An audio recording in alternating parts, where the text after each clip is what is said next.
You're listening to Radio France International, exactly 48 minutes past the hour now here on Paris Live PM, and time for our monthly rendezvous with Nick Norbrook, the editor of the Africa Report. And we'll be looking at some of the stories covered in this month's edition. South Africa and Ethiopia, I think, today. Let's start with South Africa. And you've got a big piece here looking inside Malema's revolution, of course, looking at Julius Malema's Economic Freedom Fighters Party and how close they might be or might not be to attaining power in South Africa. I was reading that he's smoothed some of his rougher edges. Well, he's certainly got a lot trimmer. His suits have got a lot sharper. Lost weight. And he's also, he and his high command have started to get degrees at universities. So they've really sort of sharpened up and slickened up their image. But what's very interesting is the way they're really plugging into what is the coming demographic in the whole of Africa, but certainly South Africa as well, is this youth generation, this youth bulge, which really is going to be so politically important in South Africa, in Africa, over the next couple of decades. He's really set up the Economic Freedom Fighters as a party that really tries to respond to the needs of the youth. They were very, very active in all those fees must fall demonstrations a few years ago, and as a result, they've got some notoriety on the campuses of various universities. And I think that's the play, ultimately, is to make himself relevant to this big generation, because if he can get that, then he's almost locked in for life. And you mentioned there the university students and how active they were in the Fees Must Fall campaign. What about people who don't have enough money to go to university in South Africa, young people? How do they appeal to them? Well, they take quite a few positions which are very populist, I guess you would call them. So he says that land really needs to be returned to black South Africans. He wants to sort of really touch the very heart of the injustices on which the apartheid state were built, things which are really very raw today. And that chimes with all of the population, really, apart from, of course, the landed white minority. And they've succeeded in pushing that issue up to the top of the agenda again and making the ANC change their position slightly on it. Absolutely, they've actually managed on a few issues, on the nationalisation of the mines, on this new debate around the nationalisation of the central bank, which is actually privatised, one of the rare privatised central banks in the world, and also, of course, on this land issue. They've really managed to make the running, and the ANC, as you say, are starting to take their policy ideas. In the recent ANC conference at the end of last year, the land question was put on the highest level of the agenda of the ANC. And there's obviously been a lot of rumble about that in recent weeks. What do they need to do now in order to be really in with a chance at beating the ANC? That's their goal, clearly. Well, I mean, and perhaps I'm totally undercutting the premise of our own article here, but I think maybe this may be their high watermark, just because in Ramaphosa they have a political opponent who's pretty wily. He is taken their territory of land and said, yes, we'll do that, but he's done it in his own way, which is to say, let's open a commission into this. And he's been doing this on various areas in which the EFF previously had a sort of radical edge. He sort of squatted on half of their terrain, and all the while, by being so much more moderate and centrist, he can claw back a lot of the ground that the ANC lost to the Democratic Alliance. So I actually think the ANC is a lot more solid than it was looking. On top of that, the EFF had been the kingmakers in various metropolitan areas in South Africa, which the DA managed to wrest away from the ANC. That's the Democratic Alliance. Yes, yeah, the sort of the major opposition party based over in the west of the country around Cape Town. They managed to win a few cities away from the ANC a few years ago in local elections.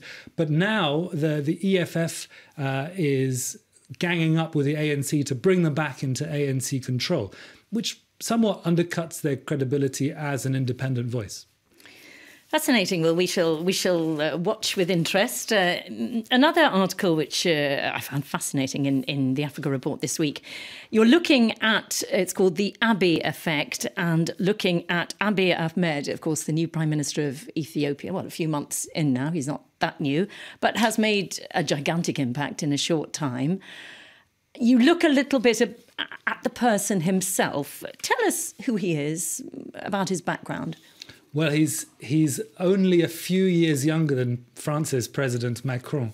He's 41. He's written a book which, some people say is inspired by Machiavelli. His mother, when he was very young, they had conversations about how he would lead the country one day. So he's very much someone who has been in and around the summits of power. But a few years ago he went into Oromo politics. The Oromo are the largest ethnic group in Ethiopia. They've been marginalized. Over the last 3-4 years, there have been growing intensity of protests in Oromia, the area they live. And he managed to champion them and eventually, find himself leading, the sub part of the federation. It's a slightly weird political setup in Ethiopia where there's one big party, but with 4 separate parties within it. And the Oromo had one of those parties.